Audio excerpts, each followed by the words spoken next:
Good evening. My name is Lorraine Talmadge, and this is my statement of intent as an educator. So, my state requirements required me to obtain initially, I have what you would call a CE, so a certificate of eligibility, meaning that I can teach, I'm allowed to teach in a classroom. Once I once I received my teaching position, it transferred over to a provisional license, and in order for me to obtain my standard cert, I have to, I've already been in the process of working with a mentor and being evaluated so that my next step would be completing a teacher prep program. This program that I'm currently enrolled in will help me fulfill the requirement to obtain a standard cert, which would be uh, requested by the school district I currently work for.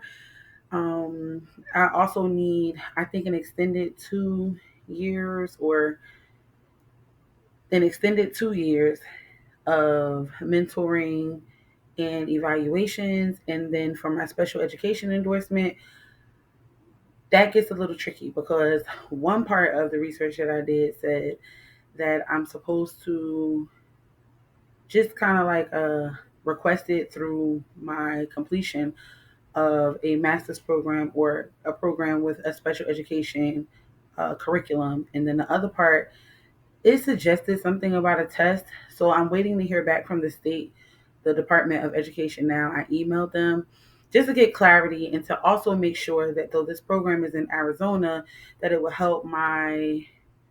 that it would count towards my teaching preparation program for New Jersey. So the assignments that I've had this during this course helped me to establish some things, establish where I am, establishing things with my school district and administration, and also on how to proceed. So once I know definitely that it will count, then I'll know to stay the course or I'll change direction as needed. Based on my program curriculum, which is my schedule of classes for GCU, I have 5 ESD classes, and they're to fulfill the education component. So that's the teacher preparation part. And then I have uh, 6 special education classes that fulfill the dual. So it's teacher preparation with the special education master's program that I'm in currently. So the other courses, and then my student teaching, one semester is for a regular education class, which is the component for my teaching certification, and then the other semester there's one for the special education component of my master's program. Professional organizations, and this is low key a cheat because I already go to these trainings and I found out about these trainings and workshops. My school district, I usually request to go to some of them, especially like co-teaching. The model of my school is we have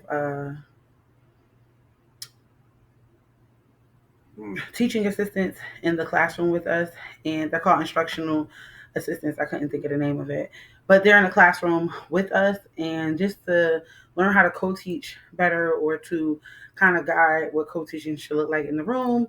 I teach math and science primarily, so I have found those types of workshops. But BERS, BERS, the Bureau of Education and Research, they have really great PDs. So some of them are online. They're mostly free, the ones that are online.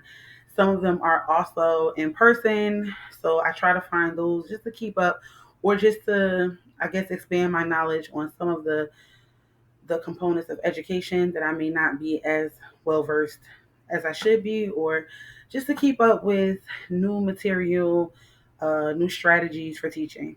My professional goal number one is practicing and planning by doing a deep delve into the curriculum. So I'm taking from CEC Standard 3 and NTAS Standards 4 and 5 about planning, learning the curriculum in order to deliver it better. And I think that even though I may know what I'm doing because I've been in my position for a few years now, I do think that I can always be better. So understanding curriculum and how they align to standards, which the math standards in New Jersey have changed. I'll be attending trainings to better understand those also. But just understanding how the new standards align with the curriculum that we use and supplementing as needed so that my students are growing.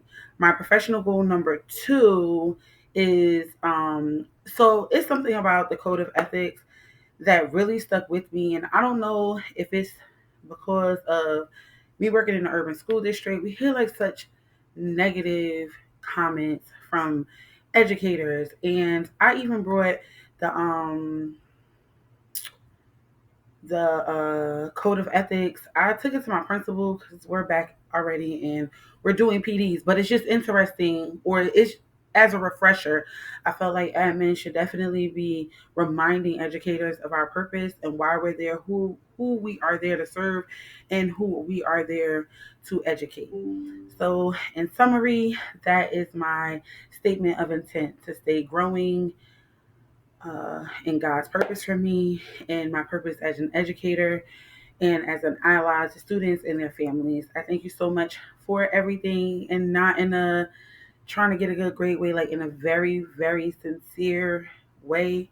I think that your feedback is truly appreciated. I appreciate that you were receptive of me. I don't know. I'm just always so nervous about that. It's my first online class. It's a really huge step for me to finish this, and I do appreciate you being my professor. Thank you. God bless.